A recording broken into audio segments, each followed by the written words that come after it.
Hello, this is for CCV, and you had in the room, and I know we're supposed to not do for same culture, but I figured just because a person got same color skin, that don't mean they're from the same culture. I'm black, but you got other black people that act like the N word, so I don't consider them from the same cultures as my culture.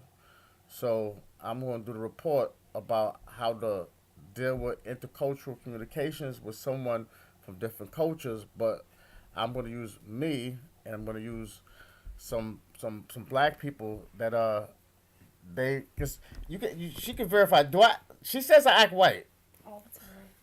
all the time. She says. You see it, Mama? So you saying that other black people that how do they act? Blacker than you. Blacker than me. So it must be two different type of cultures between black people. What do you say, Elena? Yes. Hi. So I'm going to do a report on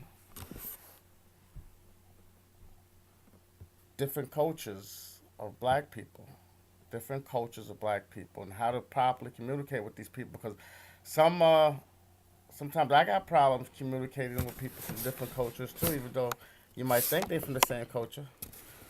So all right, I'm going to pause this for a minute. I think the effective set of problems is you got some black people. They they they feel that other black people shouldn't be smoking blunts and passing blunts to minors. And when black people like me say that that's wrong, then they look at us like house niggas, the house ends. That you know. So I think within the black community, it's problems. You like that shirt? I know it's gonna be a nice shirt. Nice, nice. I knew he was gonna like that when I seen it. But I believe, I had a problem communicating with the youths of African Americans, and it was hard for me to communicate with these youths.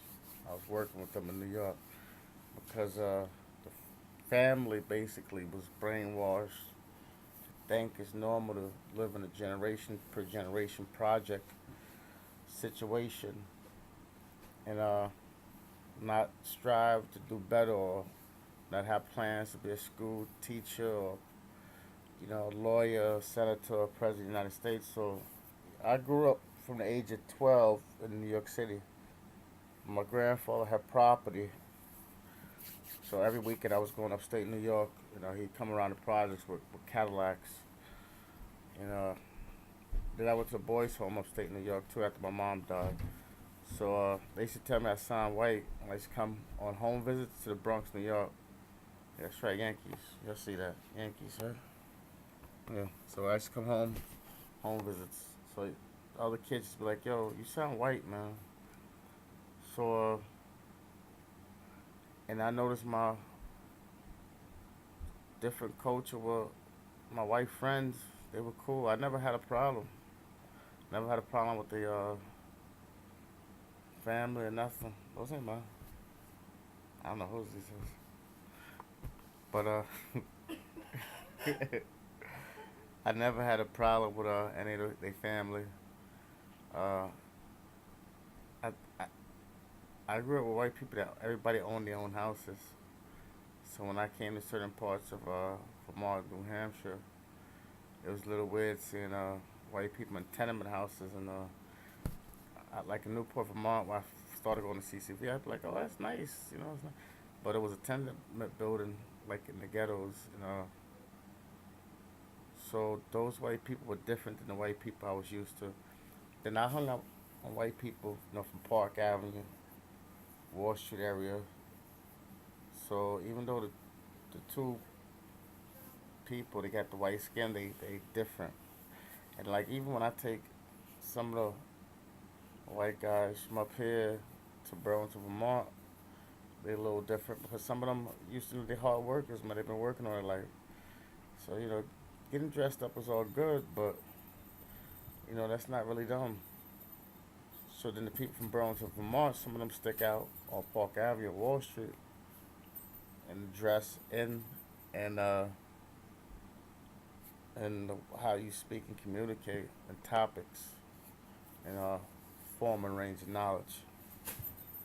So even though the communities appears to be the same because of the skin, the communities are different.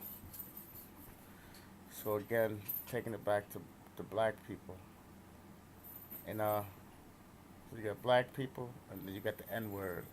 You got some black people with their straight ends. They is like my significant other can tell you, because she went down south. You know, and I'm telling her, you know, it's not me. It's those people. They ass just crazy. They crazy. So it's not that I communicate white or talk white. I don't talk white no more. I don't snap that since I was 12. I talk like an N now, huh? No, but on the real, there's different cultures within the black community, you know, and there's and how I dealt with the intercultural communications within my own community and within other communities of the same color is that I had to learn to respect what those young kids were saying, as far as doom, doom, doom, and you know, not seeing a way out of the projects. You know, because I didn't have to deal with that because I left when I was 12. So you know, I went through my little spurt and not having faith and giving up. But in short, you know, there's a lot of serious problems. Like I'm a counselor, and I work with crisis people in crisis and crisis centers. And we got one guy dying 5 years. Another guy, he lost his family, his wife, kids, and he white. And I like the guy, and dealing with the guy, I noticed that I can't always voice my opinion.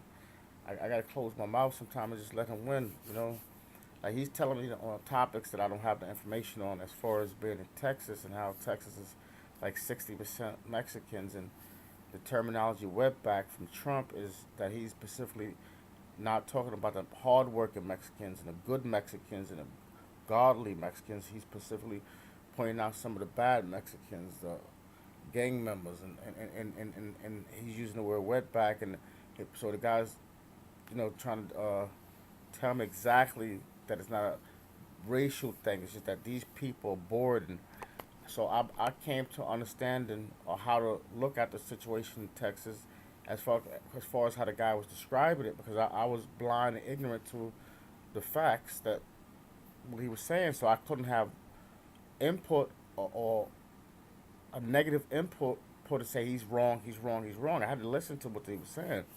So basically, what the guy was saying is that these people are bored because it's like they're everywhere. So imagine being on a coconut island, and you're seeing coconuts everywhere.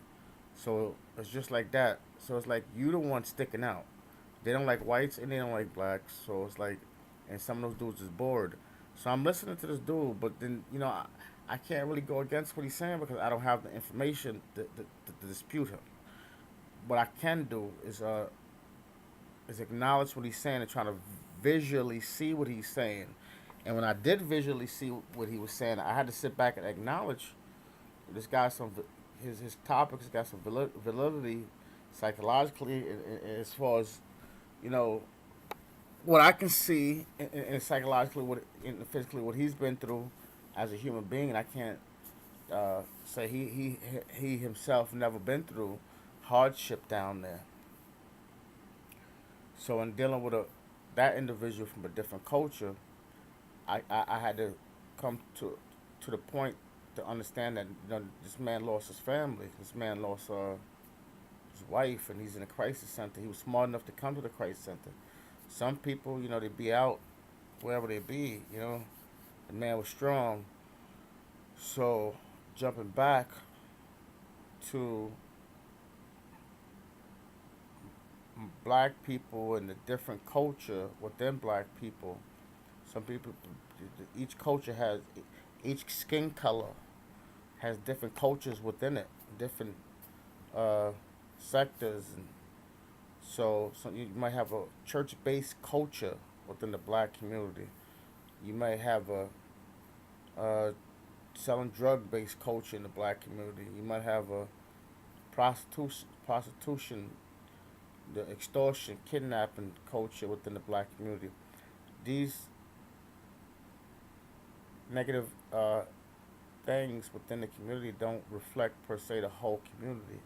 So within our own culture, we try to implement positive and goodness in school to affect the whole, not just the whole of our negative, but the whole of the whole planet, because we comprehend that within each culture there also lies negativity, and that negativity and our negativity and the other culture's negativity and that culture's negativity is but one culture of negativity, and then we comprehend that our positivity, or the black person positivity, the white person positivity, the Chinese person positivity, the Russian person, that also is a culture of positivity. So therefore, you see that there's not a color to the cultures, is that the mingle of the society within the melting pot will appears that the spiritual cultures are divided. And this is not to get all biblical, but this is to say that goodness is goodness and badness is badness. And doesn't matter what skin color that you wear, is that something within inside us connects with the next person. And to give you a good example is slavery. It's not that the white man felt sorry for person that looked like him, the black person looked different. It's that it was something inside of the white man, unseen, that connected with the black person inside that was unseen. Humans bond, humans connect. So, in that realm of connectivity, I say that the two different cultures lie within each culture, and thus A culture and B culture within the one culture is also A culture, the B culture within the white culture, which is also A culture, the B culture inside of a Chinese culture, which is also A culture and a B culture within the Puerto Rican culture, which is also A culture and a B culture within the Romans, Greeks, Que Sera Sera. These worldly cultures could then be circled per land masses and then could be connected worldwide. So you'll have a whole bunch of A's over here, A's over here, B's. So you connect your A's, you connect your B's, and you'll see that, in fact, there's not a multicultural global thing going on.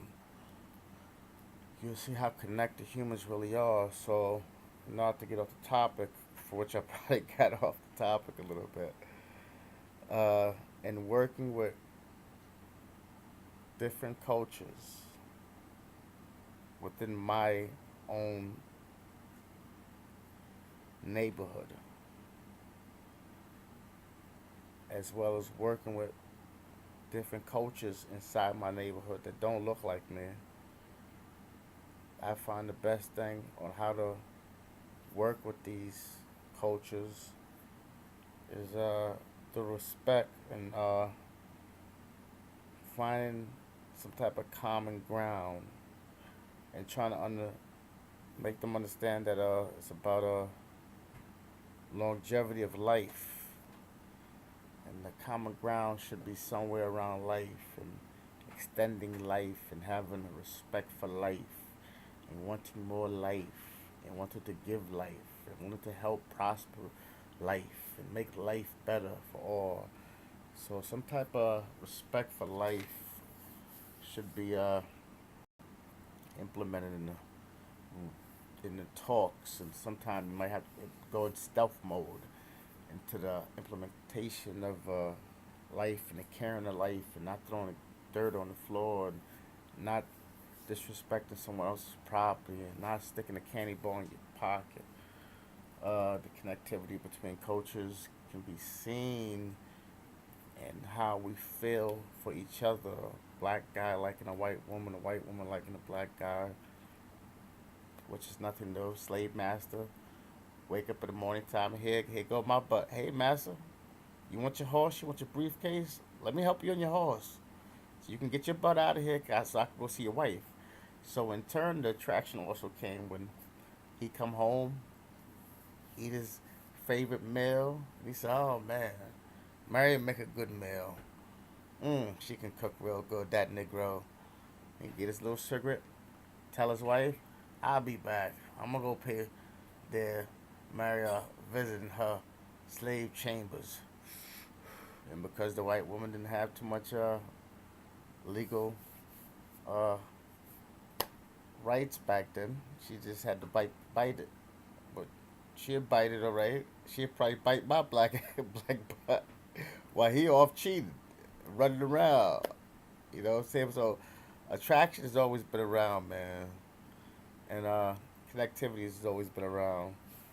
So in the multicultural range and the concepts of multicultural communications, thus us, we see a bonding within all communications and a bonding between A's and B's that connect us worldwide. I sir.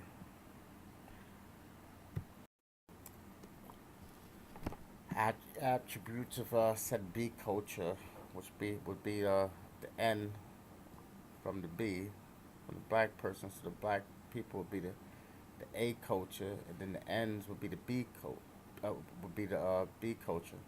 So in the same with Chinese white, so you got your good white people would be the A's, and the bad white people would be the B's. In the Chinese case, or raw, the good Chinese would be the A culture, the bad Chinese would be the B culture.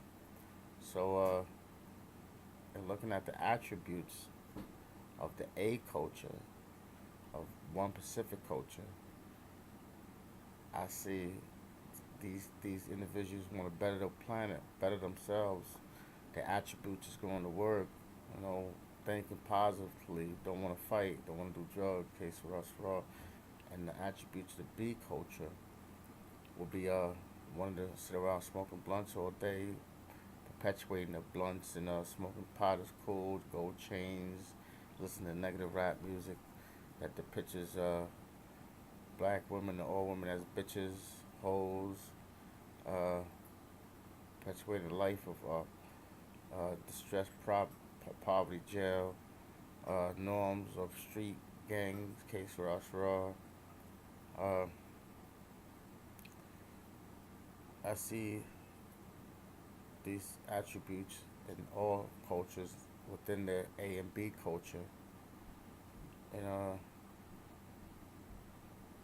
the scenarios are, are limitless as far fast between the A's and the B's. The A's want goodness, Gene Roddenberry perspective, unity. Thus, Donald Trump being a necessity to unify uh, the planet. Now, the B's of the black people say that the A's are crazy.